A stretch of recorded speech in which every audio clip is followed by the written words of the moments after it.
Welcome to the Create Your Story podcast, with conversations on creativity, self-leadership and personality to inspire and support your wholehearted life. I'm Terry Conlon, author, creative transition coach, teacher and personality type practitioner. Before we begin today's episode, I'd like to pay my respects to the Dharawal people, the traditional custodians of the land where I'm recording this podcast, and extend that respect to the traditional owners of lands across Australia and to elders past, present and emerging. You can find the episode show notes, your free copy of Chapter 1 of my book, Wholehearted Self-Leadership for Women in Transition, and lots more information at quietwriting.com. Now settle back and enjoy today's show.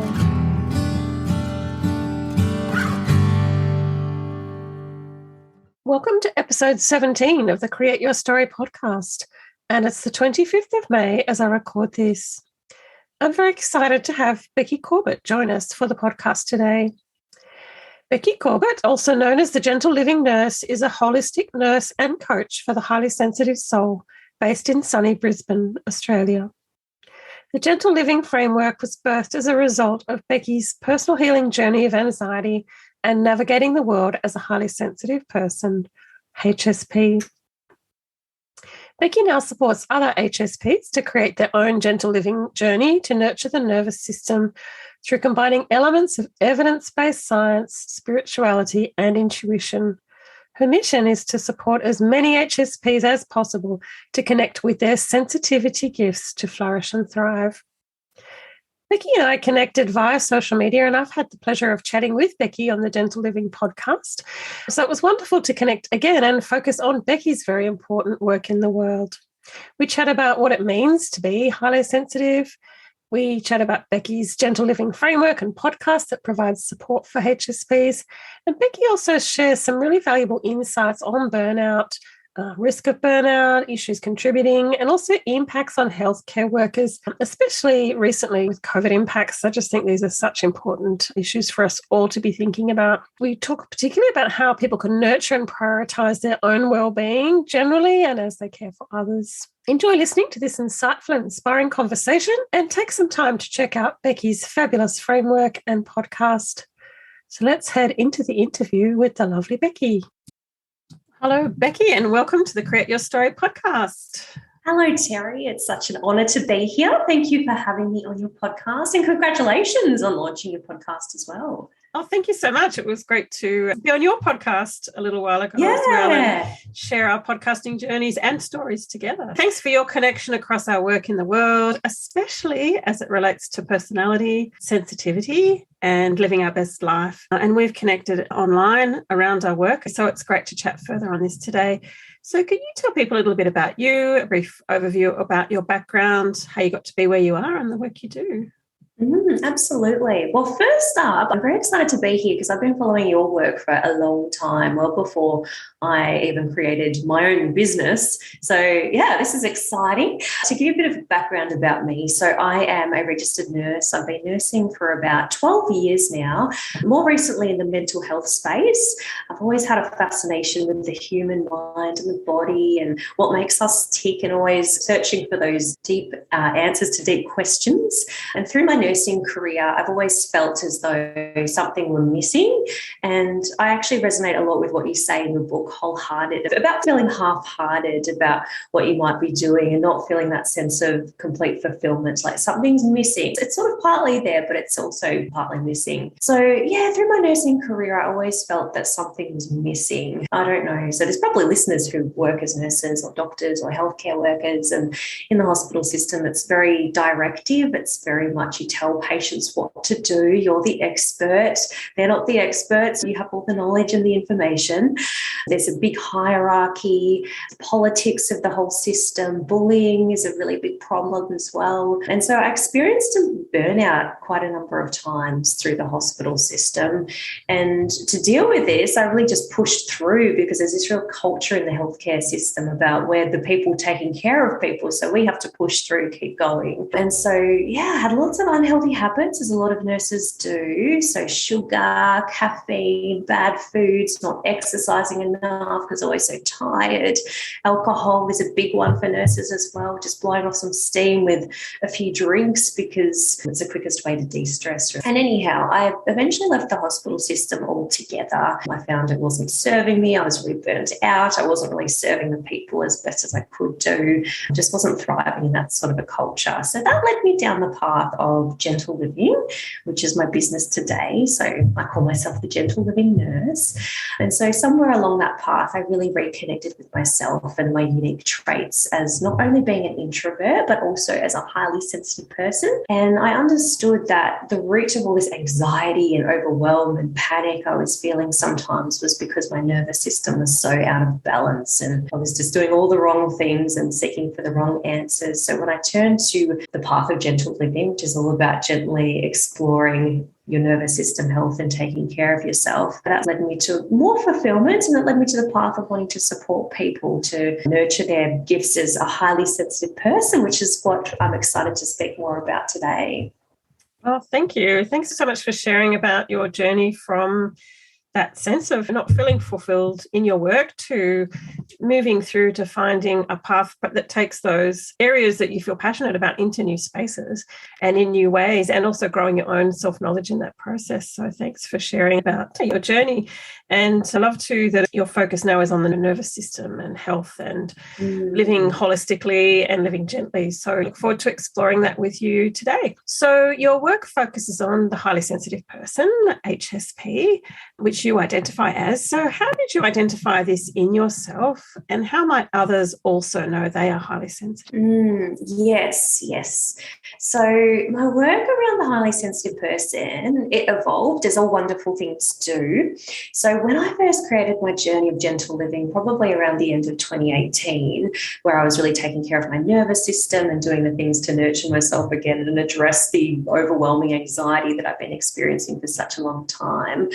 Through that process, yes, I had always identified as being quite an anxious person. I'd always been quite an anxious child, and I suppose I didn't really realise it at the time, but I look back and I think, yeah, I was quite shy, I was quite anxious, I was quite withdrawn at times, and there was never really an aha moment, I suppose, where I realised that I was a highly sensitive person. It was just looking back in hindsight, I think, oh, yes, there were all these signs that, okay, this makes sense. I am highly sensitive. So as I was walking my path of gentle living to restore my nervous system, I realised that I wanted to empower and support other people to go through the healing that I'd gone through the anxiety and the stress and the burnout. And through that, I learned a little bit more about the highly sensitive person. So I don't know how I came across it. I don't know whether it was 10 years ago, it could have been earlier, could have been 5 years ago. I'm not quite sure, but it just all came to make sense. And a lot of people that I speak to who didn't realise that they were highly sensitive, and then I introduced them to the work of being a highly sensitive person, they sort of have the same, aha, yeah, that sounds like me. So a lot of the research around being a highly sensitive person was pioneered by Dr. Elaine Aron, who is a therapist and scientist based in the United States. And high sensitivity is a trait which is actually held by about 20% of the population. So it's much like hair or eye colour. It's not actually a disorder. It's not a weakness. It's nothing that's wrong with you, not any more than, say, having brown hair or blue eyes is a disorder. And it's also not necessarily synonymous with being shy or introverted. In fact, there's a strong correlation between being a highly sensitive person and being an introvert, but there are certainly highly sensitive extroverts as well. I think it's around 30% of highly sensitive people are actually extroverts as well. So to break it down for people that haven't heard of the highly sensitive person or what it is or have no idea, the highly sensitive person, or as a highly sensitive person, we have more highly sensitive nervous systems. So what that means is we are very perceptive to the environment around us. We don't really have as much of a filter on our nervous systems. I like to give the analogy of that. It's not as filtered as, say, someone who's a non-highly sensitive person. So we navigate the world in technicolor. I sort of see it as so much sound, sensation, feeling experiences that we go through. And that's normal to us. We don't know any different. And so that's why, as a highly sensitive person, if you're not navigating life, taking care of yourself, taking care of the environment that you're in, or really setting yourself up with the foundations that you need, you can become quite overwhelmed, stressed, burnt out, because the world isn't really set up for the highly sensitive person. We pick up on subtleties in the environment, nuances, and actually some signs if you are a highly sensitive person. And I suspect many of the people listening to this podcast are probably highly sensitive, because most creative people, I would argue, have high sensitivity. But the signs of being a highly sensitive person are things such as feeling your emotions really deeply, being moved by beauty, by nature, by the arts, by music. You might get quite teary if you engage with something that's quite meaningful to you. I know for myself, I get quite inundated and flushed with emotion when I go and see a musical, for instance. And I used to find that really embarrassing. Now I just take tissues with me and I allow myself to just really feel the experience of going to a musical, because it's not a sadness, it's sort of just an overwhelming sense of emotion that we experience. As a highly sensitive person, you're probably also very sensitive to physical sensations, so very perceptive to things like touch, massage, might be a bit more sensitive to pain as well. We've got a really rich inner world and deep imagination, which makes us very good storytellers. Our imagination can sometimes run a bit wild and we can become overwhelmed and think anxious thoughts with that. So we have to keep that in check as well. And like I mentioned, we're very much affected by the external environment. So a lot of highly sensitive people will have some sort of sense that is a little bit overwhelming for them sometimes. And for myself, that's noise. I was just saying to Terry before we got onto this chat that the man next door is mowing his lawn, and that's actually quite aggravating to me, not to the sense that I'm going to tear my hair out, but to the sense that it's just a bit much. So I'm very sensitive to noises within my environment. So for other people, it might be taste, it might be smell, it might be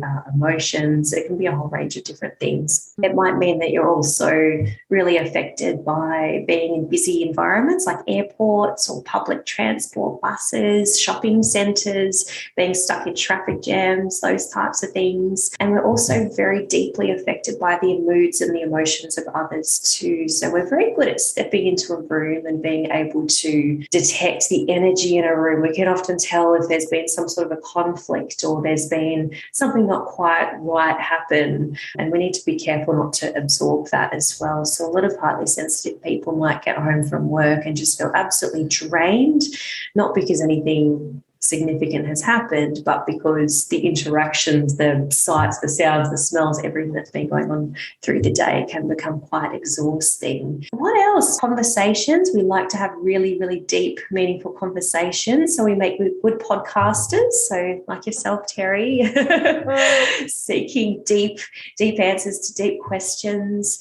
And with that too, we can ruminate a little bit, I suppose. We might come away from conversations and really overanalyze what we've said or what the other person said, and did I say the right thing, and what did they mean when they looked at me in that way. So we really need to take care to withdraw when we need to, restore ourselves, and retreat into our little bubble sometimes too. Thank you. That's an amazing snapshot of what it's like personally and for others who may be highly sensitive. So it sounds to me like it's almost like everyone has their own brand of experience of being highly sensitive that they need to learn to understand and then manage. Is that how it works? Yeah, definitely. So being a highly sensitive person, it doesn't mean we're all the same. We are all very diverse. And like you said beautifully, yes, it is almost like having your own brand of high sensitivity. So like I mentioned earlier, you can be a highly sensitive extrovert. So you can really enjoy being in loud environments. But at the same time, you might also be very sensitive to the sounds. Or you might be very sensitive to the conversations that are going on. Or you might be more of an introverted a highly sensitive person. So it can just get a bit too much, having too much social interaction as well. So yeah, it looks entirely different for everyone. And it's interesting because people that I have brought onto my podcast actually that didn't identify as being highly sensitive, when they learnt more about the trait and what it involved, a lot of people have said, actually, that's me. I think I'm highly sensitive, because I think the word sensitive has a lot of negative connotations attached to it. And I think that's sort of a cultural thing where we've been told that sensitivity is weak, or if you're too sensitive, then you're feeling too much and you need to toughen up. So perhaps some of the language around it can deter some people as well. That's fascinating. So you've touched a bit on this, but interested to explore a bit more. What gifts do highly sensitive people bring to the world? You've mentioned creativity. That's obviously highly correlated by the sound of it. Yes. I love this question so much because so many HSPs that I work with, HSP, highly sensitive person, so many HSPs I work with come to me and they just sort of feel like everything's become a bit too much. They're overwhelmed. They've been told that they're too weak, too sensitive, too emotional, too this, too that. And so a lot of the work that I do is supporting people to realize that actually sensitivity can be a gift, and there is a lot that comes along with that as well. So interestingly, a lot of the great minds of the world, so artists, creatives, musicians, environmentalists, humanitarians, a lot of them are HSPs. So some examples, actually, if you have a Google, some examples I found were apparently Albert Einstein, Princess Diana, Martin Luther King Jr., Alanis Morissette, Jane Goodall. And so you can see they're not all just women either. So men are also highly sensitive. But again, I think a cultural thing is that men aren't meant to be sensitive. So perhaps women embrace it a little bit more. But I think the research shows that it is 50-50. But yeah, women are more forthcoming about it. So yes, when HSPs let go of the story that they're too sensitive or they're too much, that then offers them the room to explore their gifts. So yes, creativity is absolutely one. So the deep imagination that we have brings life to things like novels, poetry, songs, beautiful books to the world. We're very empathetic as well. So HSPs make wonderful friends, wonderful therapists, healthcare workers, but by the same token, need to be very careful not to become overwhelmed or to give too much or to take on people's emotions too much. We're also quite intuitive, but often that is masked by anxiety. So if we've got an imbalanced nervous system, that often manifests as feeling quite anxious and overwhelmed, and we struggle to listen to our intuition. But when we can calm that anxiety down, then we can better tap into the intuition. And it's very strong for us as well. We've got a strong will to make a meaningful difference in the world. So we're not interested in surface level questions or answers. In fact, those types of conversations are quite draining for us. There's nothing I hate more than being stuck in a meeting with, I don't know, surface level questions and, oh yes, what are you doing on the weekend? You know, that kind of stuff. So we're more likely to pursue those complex topics and to really seek answers there. We're also peace and harmony seekers as well. So sometimes people may say that we're a little bit idealistic, but I think we need more idealism in the world, looking at what the world is like right now. That's absolutely what we need. And we do make wonderful leaders too. So I think there's a lot of belief around leaders as being quite aggressive or arrogant, and that hasn't gotten us very far. So HSPs, when they are in leadership, they make very fair, very strong and very wise leaders as well. So, yeah, that's just skimming the surface, I'd say, of the strengths of sensitivity. Yeah, fantastic. And what a great list of areas of gifts: creativity, empathy, intuition, meaningful differences, peace and harmony, leadership. There's such a beautiful set of gifts to bring to the world. So I guess part of the challenge in learning to bring those gifts as well as you can to the world as a highly sensitive person is learning to navigate the challenges. So what are some examples of the challenges that HSPs might face? Yes. Well, because we are only about 20% of the population, the world is not really set up for the HSP. We do live in a very noisy world. And if we don't manage our experiences of anxiety anxiety and overwhelm, we are more prone to experiencing things like chronic illness or to experience even heightened mental distress like severe anxiety or depression. Some of the challenges in navigating the world as a highly sensitive person that come along because the world hasn't been set up for us, we often try and camouflage in. So that can sometimes make us people pleasers. We're very skilled at camouflaging and making sure that others' needs are met so that we don't seem like we're too much of a bother or too much of a fuss. So we're very skilled at identifying the needs of others, but sometimes that comes to the detriment of our own well-being. And that might look like things like saying yes too often when you really want to say no. It might look like having really poor boundaries, not taking the time out that you need. The overwhelm that we experience too can often lead to us trying to pursue quick fixes to ease the overwhelm that we're experiencing. So an example that I gave earlier in myself was my unhealthy habits, which was sugar to keep myself going because I was always so exhausted. And when you've got heightened cortisol, the stress hormone in the body, you're just more likely to crave and to seek out sugar to mitigate that.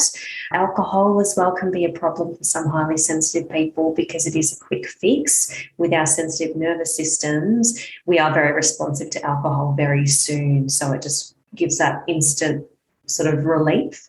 Caffeine as well to keep ourselves going, but then by the same token, HSPs can become quite jittery with caffeine.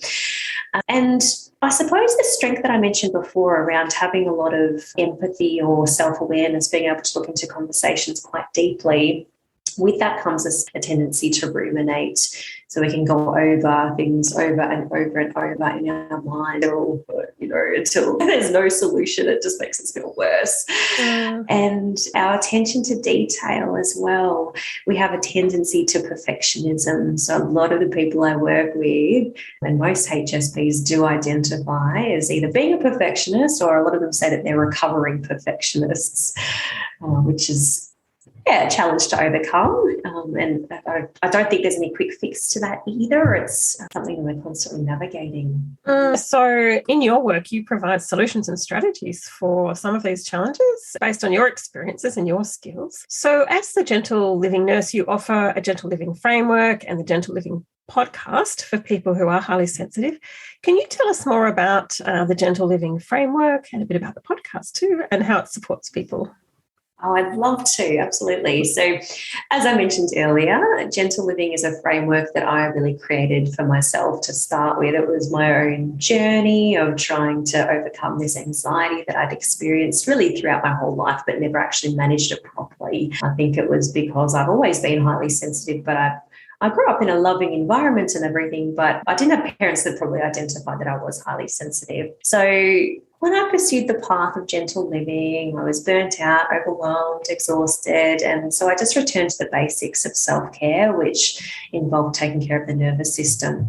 So it's a framework really, which is based on my personal experience, my spirituality practices, but it's also drawing upon the evidence-based strategies that I have used and learned about through my psychology studies and also working in the mental health space. A lot of people who were experiencing mental distress or mental illness were highly sensitive people. And so the foundation of it is really based on understanding your nervous system, how it works, viewing the self as a whole as well, because I think especially in the Western framework, we see mind and body as separate, and we still categorize them as mind, body, and spirit, but we are a whole person.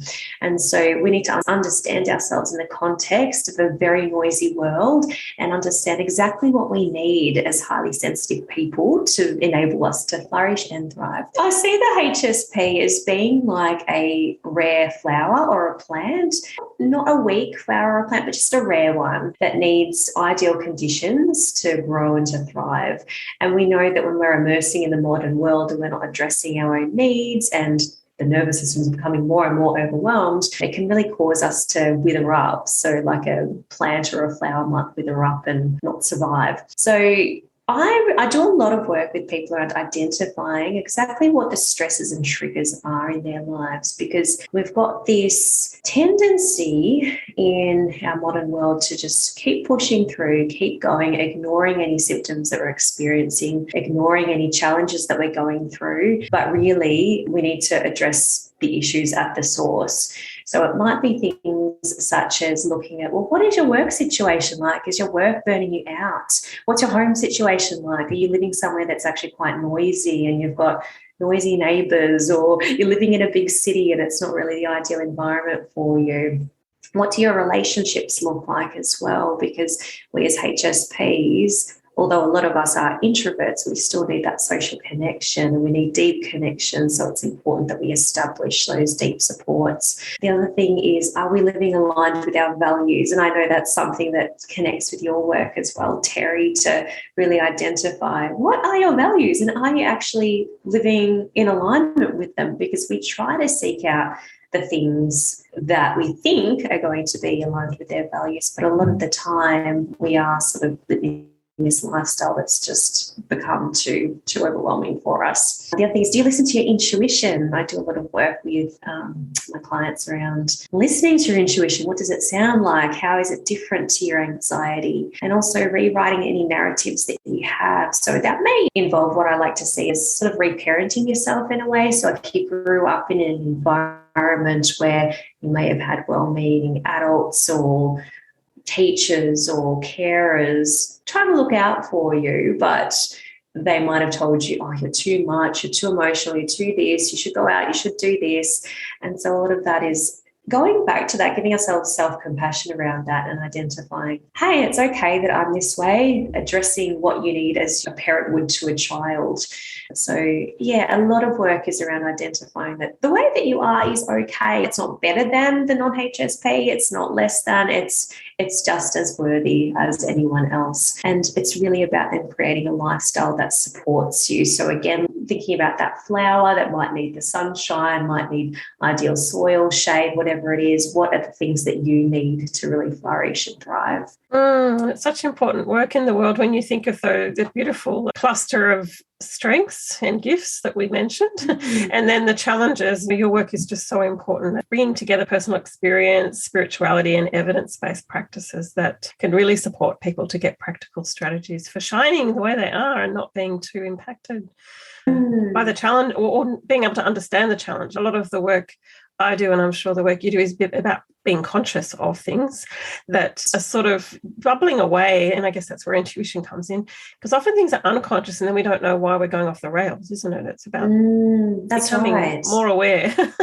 So. Exactly. And actually something just came to mind when you were speaking then. And I'm not sure who said this quote or where I read it, but someone out there, and anyone that's listening can, if they've heard the quote or whatever I'm alluding to, they can chip in. But there's something said out there about being a highly sensitive person. So when we're navigating the world as a highly sensitive person, it's like we have a pack of 48 coloured pencils, whereas the non-HSP has a pack of maybe 12 coloured pencils.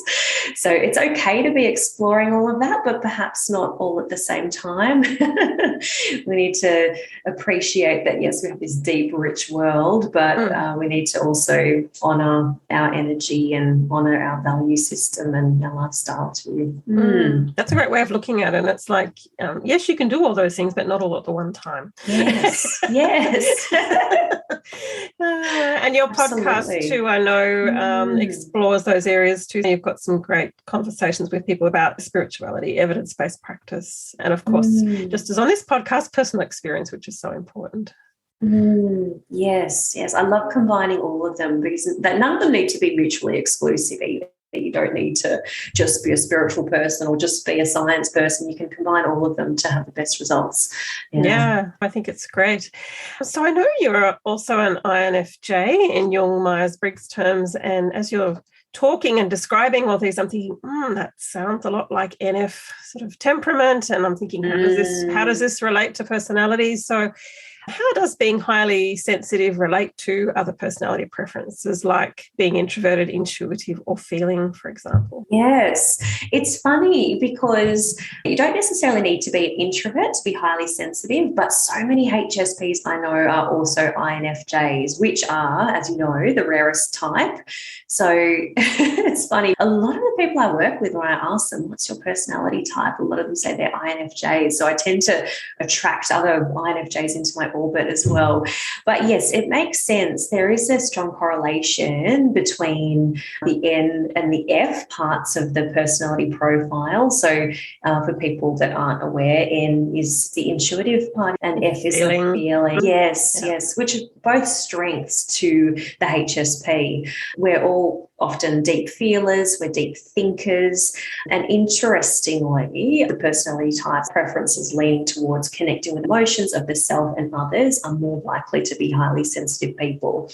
So if you do have the NF component as part of your personality preference, there's probably some high sensitivity there. I don't know if there's been many studies actually done on it, but I think it would be really, really interesting to explore. From what I understand, the feeling component is often linked with personality types who are inclined to follow their hearts, their feelings, emotions. They're often compassionate, warm, and friendly, but then they often uphold the needs of others before their own. Is that right?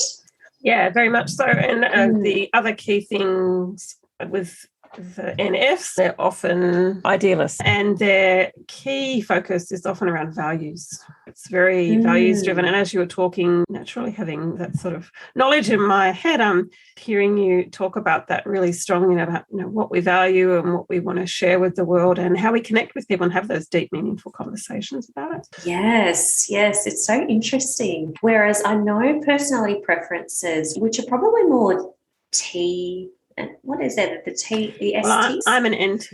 I'm INTJ, so I actually have the same dominant preference as you, which is introverted intuition. I think we chatted about this on your podcast. Yes, that's right. But as you say, it sounds like being highly sensitive could cross any of those, but is more likely to be correlated with someone who's intuitive and feeling in preference. Yes, I think so. And this is probably generalising, but perhaps preferences that are more lean towards facts, figures, logic, probably less inclined to be highly sensitive. Doesn't mean that they don't care. It probably just means that they're less inclined perhaps to hold the highly sensitive trait, but it's not impossible by any means. But certainly because intuition and feeling is so deep for the highly sensitive person, I think that makes sense, yeah. So, for example, an ENF, for example, could be highly sensitive. And as we were talking about that sort of brand or how it manifests for individuals, for that person, there's that extroverted way it might manifest. And P is often about opening up options, not having closure, having choice. Yes. And I guess that for that person, being highly sensitive may have many strengths, but also might manifest as too many options, which can get overwhelming. So that's sort of how you see it play out? Yeah, I think so. I don't have as much in-depth knowledge about Myers-Briggs or Jungian psychology types as you do, but certainly I have noticed that there definitely is a trend or a pattern there. And I like actually what you said about it, having your own brand. Perhaps the different Myers-Briggs types are sort of different brands of the highly sensitive person. So say an ENFJ versus an INFJ might be very, very similar, but the difference there is the extroversion, but they're still more inclined to be very intuitive, have those deep feelings and still to perhaps ruminate and be people pleasers as well. Yeah, absolutely. Yeah, the people pleasing comes into it because it's about harmony. Particularly for people who have that temperament, it's very important, and some more than others, but have that sense of everybody being happy about a solution or an outcome and not wanting to rock the boat. That sort of thing. So we could talk about this all day. Welcome to episode 15 of the Create Your Story podcast, and it's 19th of April as I record this. I'm excited to have Sue Blair, personality type coach and educator, speaker, author, and fabulous resource creator, joining us today for the podcast. More on Sue and our conversation together in a moment. First, I want to share a personal update and an exciting new program open for enrolment now. I've been busy shaping up the Writing Road Trip community writing program I'm leading with my writing partner, Beth Cregan. We kick off on the 2nd of May for 6 months of writing together, and enrolment is open now if you want to join in.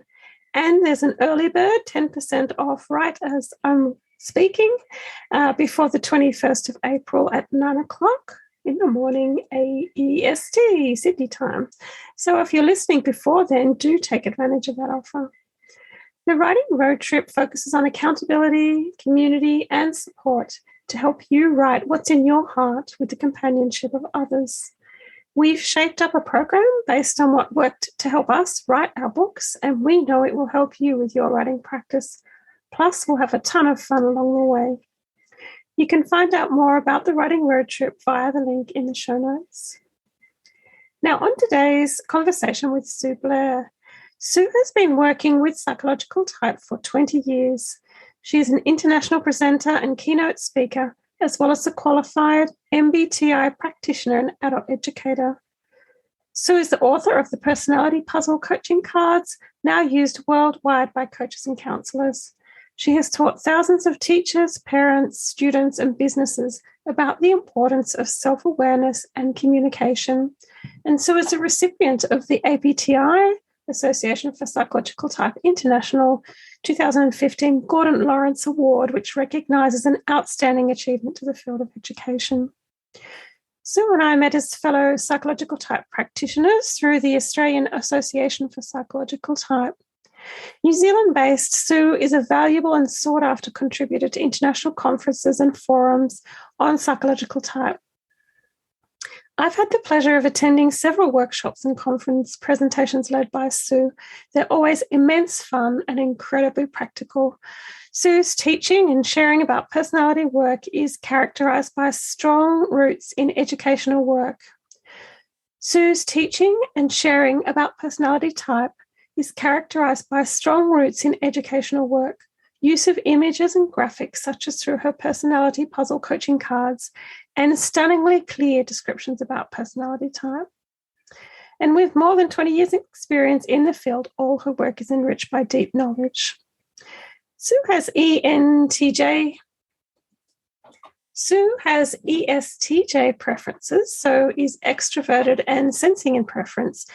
And with quite a few introverts and intuitives like me on the show so far, I was super keen to explore different preferences in conversations with our guests and particularly with Sue.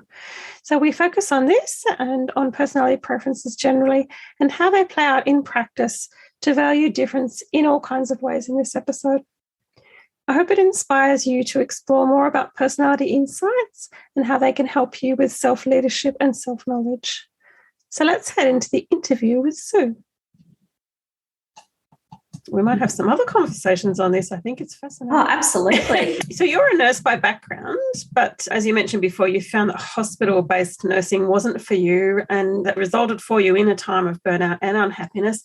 So how did you rebuild, refocus and rewrite your story to help and inspire others? Yes. I've had about 3 burnouts, I think, through my nursing career. And each time it happens, it's trying to tell me over and over again, Becky, you're on the wrong path, do something different. And it can be the case for a lot of other people too, to experience burnout more than once. So the first time I addressed my burnout, probably the most significant time, was in 2018. As I mentioned earlier, that's when I first created or came up with the idea of gentle living for myself. So I took some time off from work. I was very unhappy. I took a trip to India, and they say that India always has something to teach you. Have you been to India? Oh, I haven't, but I always love hearing stories about visits there. Yes. I had read extensively that India will always teach you something, and it may not necessarily be something that you want to learn. And that was my experience, absolutely. So at the time, I was working a lot of shift work. I was saying yes to all these shifts. I was doing double shifts. I was burning out, drinking too much alcohol to calm down, to manage my stress, had next to zero healthy habits. And while I was in India, I had planned to go on a meditation retreat and to do my training as a meditation teacher. And before I went on the retreat, the day before I was due to start. So I travelled around India with my partner for a couple of weeks, and then I was going to do this retreat by myself. The day before, I just had this intense panic attack, and it came out of nowhere. I didn't have anyone there. My partner had gone home by that stage. I was in a foreign country, and although I felt safe, my surroundings felt quite safe. I found the Indian people to be quite warm, and I really loved where I was. It was just this internal state of panic that all of a sudden came out, which I'd never experienced before. And I think because of my mental health training, I knew how to identify a panic attack. So I said to myself, okay, you're having a panic attack. Just do this, name 5 things in the environment, breathe, do all those practical grounding strategies. In the midst of that panic, though, I just thought, I need to get out of here. I need to go. I just need to go. And I just had this intense desire to just go home. And so I spent way too much money to book a flight back home. And I didn't end up going on this meditation retreat, even though it probably would have done me a lot of benefit. And on the flight home, I just thought, gosh, I need to change something. This is too much. Anyone that's experienced a life-turning event like that would understand that it's really hard to put into words what was actually going on, but it was just this real intense desire to make a change. So I got home and I just decided, yes, it's time to overhaul my lifestyle. And that began with quitting the job that was burning me out. When I spoke earlier about stresses and triggers, that was the number one thing that I just had to cut out. I know it's not always practical to say, just quit your job. And I was lucky at the time that was something that I was able to do. But it's really just about mitigating whatever stresses you've got going on in your life. So for someone else that might not have the option of quitting their job, it might be about reducing hours or just finding something else that's not as triggering to the nervous system. So I ended up going into community mental health, and I had another burnout there. I had better balance, but I had another burnout, and I still wasn't that sense of wholeheartedness which you described. And that's when I really decided that I would create my own business. So I took care of myself first. I made small little changes along the way, and I think it's really important to highlight to people as well that it doesn't need to be this whole, I quit my job and I changed my life overnight. It is a series of small steps. When we look at other people that may have changed their lives or created a successful business, we tend to think, oh, they have it all. They've done it so easily, when really it's just making tiny, tiny, small steps along the way. So, yeah, I decided to create my own business as soon as I got my health back on board. And I decided, yes, I want to work with people that are like me, because I always felt so isolated in who I was, I suppose. I always felt like a little bit of an outsider. I was very good at fitting in and camouflaging, like I said earlier, but I had this sense to really want to connect with other people that were like-minded. I had this really strange aversion to the word coach, though, which is interesting. And it's funny, I think there's a lot of words that we need to challenge for ourselves and the meanings that they hold for us. And another one that I mentioned earlier was sensitivity, or sensitive having a negative connotation. So I had this strange aversion to the word coach, and I thought, no, I'm not a coach. I'm a mentor, I'm a teacher, I'm a guide. And I just got real with myself, and I thought, why am I feeling that aversion? And I think it was just because of these perceptions that I had around what coach meant to me in my head. Coach had held the connotations of maybe being really upbeat, really rah-rah, change your life and change your mindset, change your life, which is not my style at all. And I think that extreme approach to overhauling things really quickly made me feel a little bit unsafe. But now I've transformed that belief anyhow, and I know that coach can mean a whole different range of things, and I embrace that title now. So I didn't quit my job and throw it all away, but I steadily built the blocks to get to where I want to be in a way that felt safe to me. So it was just about pivoting. So for anyone else that's listening, if they're experiencing a challenging time, don't feel like you have to get from A to B straight away. Just take a small shift or a pivot with what's realistic for you. That might be reducing your hours, setting more boundaries, changing up your relationships. And for me, it really started with doing the work of taking care of my nervous system. And yes, now I'm just continuing to build and grow and not looking back. Oh, that's awesome. And they're tough times, aren't they, when we hit burn out or hit the bottom or go through crisis. I certainly can relate to what you're describing when you just know where you are is not the right path, but trying to work out what the right path looks like can feel quite challenging. But yeah, so agree with you. It's just building small practices, and often we can sort of say, well, I either stay or I go with our job, but there's plenty of in-between options that people can explore. Like it could be working 4 days instead of 5, or working from home a couple of days, or just something that helps manage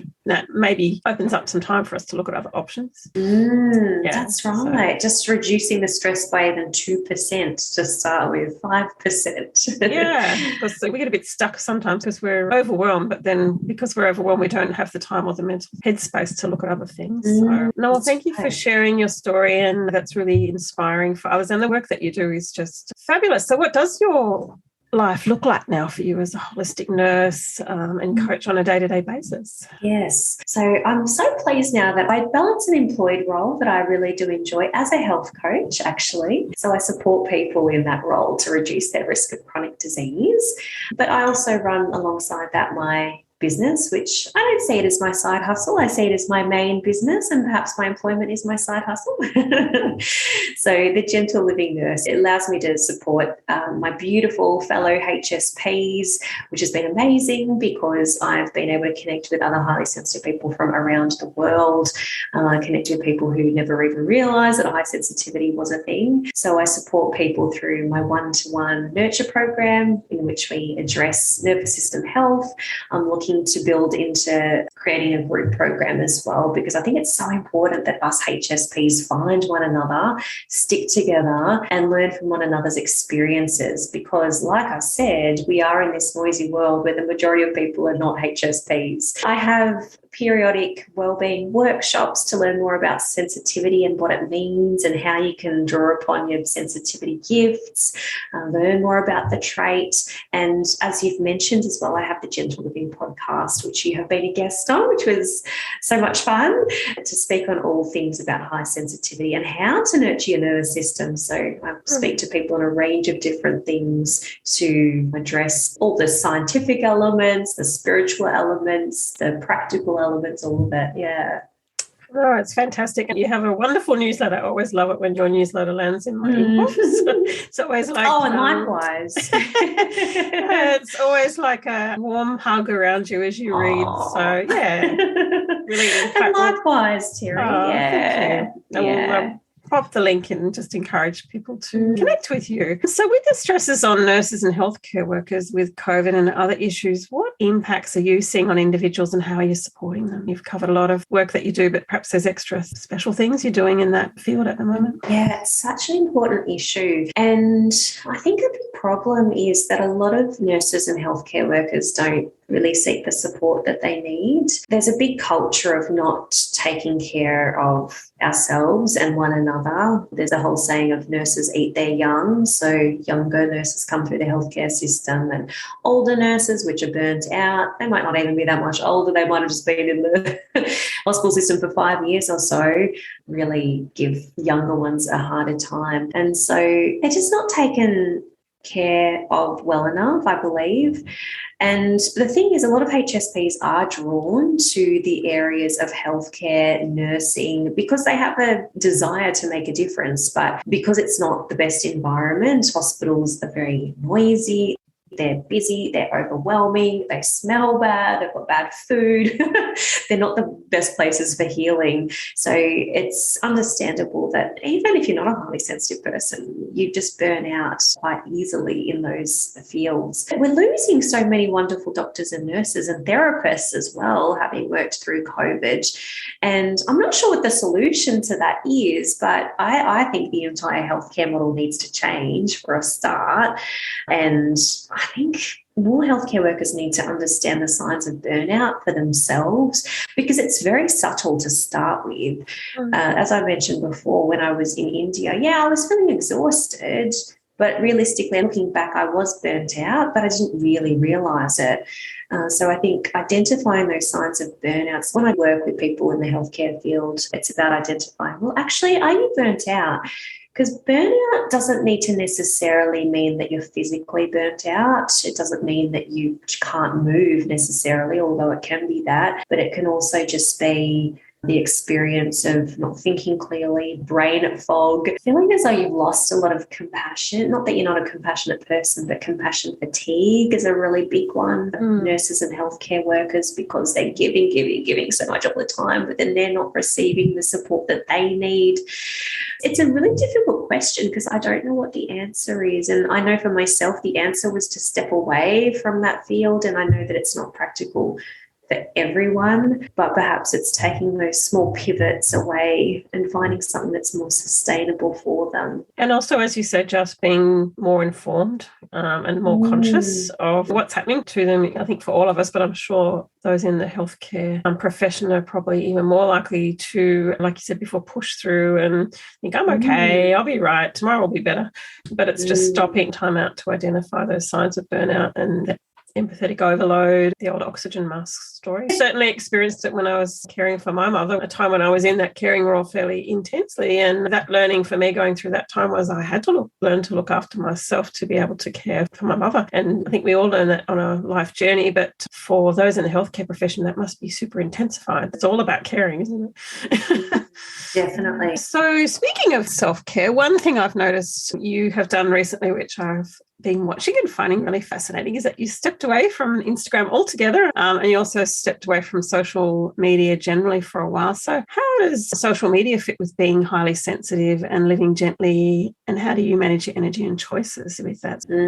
Yes, I did step away from Instagram as a bit of an experiment, I suppose. Towards the end of last year, I had a bit of a love-hate relationship with it for a while. So I loved the opportunity to connect with people. I connected with you and I've connected with so many other wonderful people, and I've been immersed in other people's work, and I love the opportunity for collaboration and creativity. But it's also an overwhelming space with complex algorithms. And I sort of stepped back and I started to think, if this was a physical place, would I want to be stepping into Instagram and immersing in all of this all the time? So I did a lot of work around, I was really mindful of who I was following, and I was trying to implement boundaries about not getting on and scrolling too much and fall into self-comparison. But by the same token, it's easier said than done too. So I found over time that the stuff I was creating wasn't reaching people like it used to.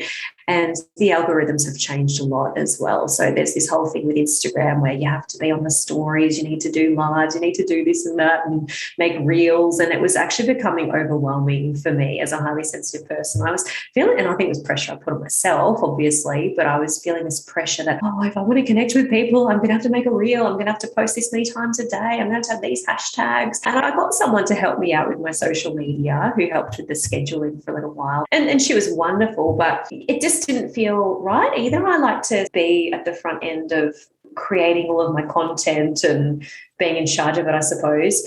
I just was really cautious with how I was expending my energy, and it was taking a bit too much of my time. And I found I'm spending all this time creating this content. It's not even reaching the people that I really want it to reach. And then I experimented with maybe just diverting my attention to content that I knew was going to have a meaningful difference. So, for example, connecting with my email list, connecting with my community, having more time and energy for my one-to-one clients, spending more time on my podcast as well, because that's quite time consuming, spending more time writing, blogging, all of those things. And I just felt like my creativity flourished. It was sort of like if a HSP maybe steps out of a busy environment, like a shopping centre or a busy workplace, and then they go into a little bit of a quiet bubble for a period of time, the creativity is more likely to flow again. And that's just what I found, stepping away from social media for a little bit of time. And then I went back on after a couple of months, and I thought, I don't really miss this. I'm going to miss maybe seeing people's stuff, but I don't miss it as much as I don't miss being in a really, really busy environment. And so I might not be off forever, but certainly I'm enjoying being off it for now. And I think with some of the ethics, and this is going a bit deeper into it, but some of the ethics around social media and how it's run as well didn't align with me and my values. And some of it was a little bit icky for me, but I don't judge people that are on social media, and I don't think I'm better than. Just a choice that you can make as a highly sensitive person, just as much as you can choose to, step out of a relationship that's not serving you. Good on you for honouring your creativity and your sensitivity and making those choices. I've shared that I love social media, but I must admit at the minute I'm actually finding it a bit draining, which is unusual for me. So I think it is important just to tune in to how you're feeling about it at any one time and managing it, setting up the structures, like you said, scheduling someone else to support you. The nice thing about it is you can choose to, turn it on and off. But I love the way you describe channeling your energy into connecting with your community, podcasting, writing, blogging, because it all takes time and there's so many hours in the day, isn't there? Yeah, that's right. And I think there's this big misconception as well that if you've got a business, you have to be on social media, and it's absolutely not the case. It can be one part of it, but it doesn't have to be. I think it's a big trick that social media has made us all believe that you have to be on there to be making a difference, but you don't. Yeah, and just to choose for a while. We always want to be nurturing our community that we've built, but, to really focus on that, I think it's a really lovely way to look at it. So a question I'm asking all guests on the podcast, being the Create Your Story podcast, is how have you created your story over your lifetime? Such a beautiful, reflective question. So I think many of us float along in life and we don't realise that we are the creators. And you might have that realisation at an early age and you may not, or it can be later in life that you realise, actually, I am writing my story. And so I think, I consciously took more control of this around 2018, that magic time when I was in India, when I created Gentle Living. Before that, because I have experienced anxiety throughout my whole life, I just sort of thought, just floated along thinking, it's just what it is. A lot of people don't see themselves as in the driver's seat. So I have done a lot of work about rewriting my narrative, which has been a key thing. Understanding that, no, I'm not too sensitive, I'm not too emotional, I'm not too much, despite beliefs I might have had, whether they came from adults or peers or people at school when I was younger. But actually learning more about being a highly sensitive person has been really, really liberating and empowering, so much so that I feel that this is now my life's work to support other people to understand sensitivity and what it looks like for them, and to come to the same realization that you really can create your own life and you really can overcome the challenges of sensitivity too.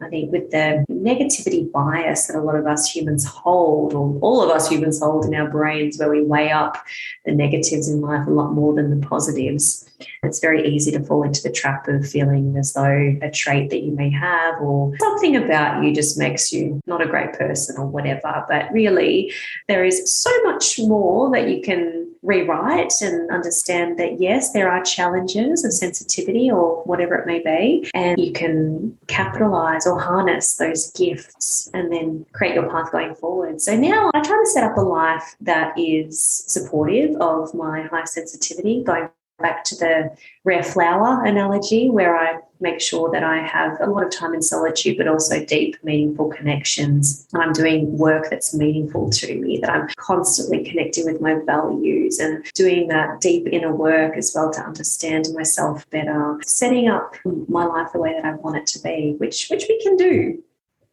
Absolutely. And I love that, as you said, since 2018, particularly taking that time to rewrite your narrative, to reframe both yourself and the work that you do in the world, and focusing on that mission that's so important for you about supporting your own life to live the way you want to live as a highly sensitive person, but also supporting others based on all your learning and your skills. Yeah, beautiful. Another question that I'm checking in with people on, as you know, I've wrote Wholehearted Self-Leadership for Women in Transition and share 15 tips in that book, but love adding to that body of work through hearing what people would share as their top wholehearted self-leadership tips and practices, especially for women. So I'd love to hear yours. Yes, absolutely. My top one, and I think because it lines up with one of my values, is I very much value learning and growth, and I would guess that probably everyone listening to this podcast values the same. I would say never stop learning, especially about yourself, because we live in our own body and we deal with our own thoughts every day. I think we know ourselves quite well, but In fact, we probably don't.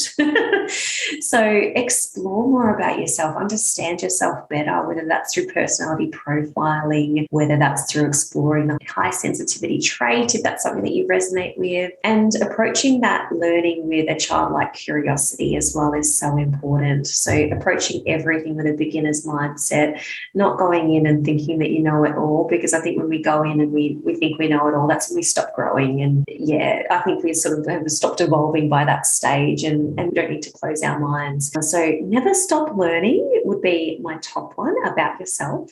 The second one would probably be to take a really honest inventory of your life, which is something that was key for me when I got back from India. So you might not be able to change everything at once, as we were talking about before, but I think when we get real with ourselves, we sit down and we think, okay, what's going on in my life? What's not serving me? Even if I can't change it, writing it down, just really getting clear about what it is. So whether it's being unhappy or unfulfilled in your job, your relationship, all those things that we talked about before, do you need to make some changes?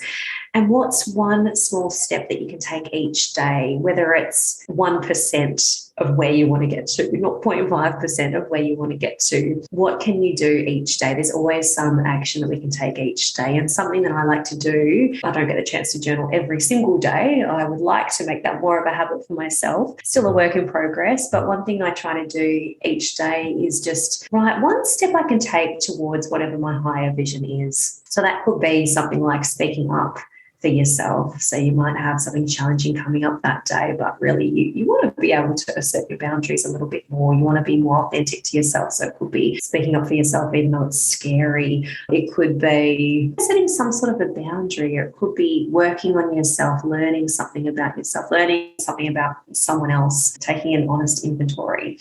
And the third one, which I think is really especially relevant for highly sensitive people, but I would argue it applies to all people, is to really expend your energy wisely, not only to avoid burnout, but because we are under an illusion that we need to be productive all the time, and it's just not true. It burns us all out. And as women especially, we do have greater fluctuations in our energy than men perhaps. Say with our hormonal cycles, men have more of a 24-hour cycle, whereas women's fluctuates a lot more over day to day. Whether you experience a menstrual cycle or not, our energy is quite different. So we're not designed to go all day, every day.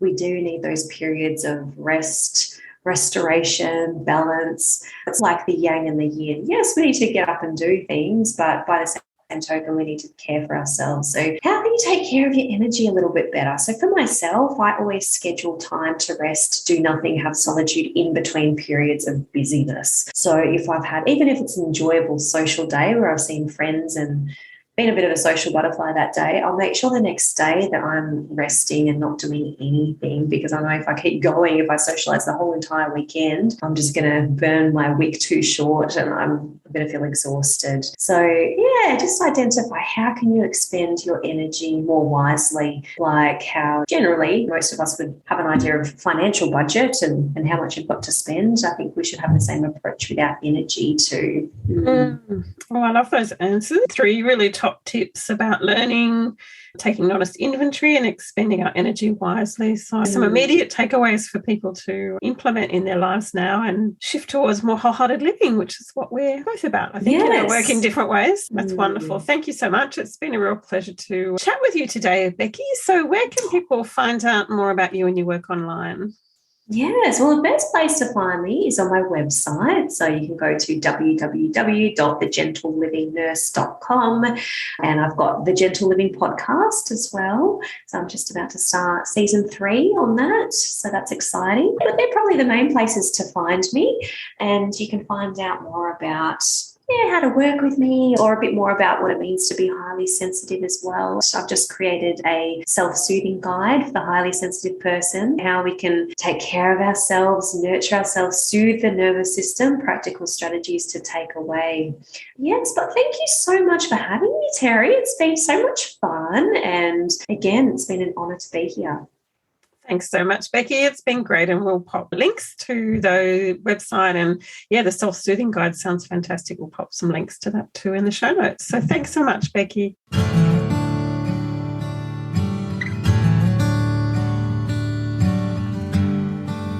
Thanks for listening today, and I hope you found it inspiring and supportive. You can find the episode show notes, get your free copy of Chapter 1 of Wholehearted, and find out more about my books, coaching, and other offerings at quietwriting.com. Connect with me on social media, Instagram, Facebook, and Twitter, where I am at Writing Quietly. Please leave a review on your favourite podcast app too to help others find the show and create their story. And warmest wishes for you as you create your story in the world.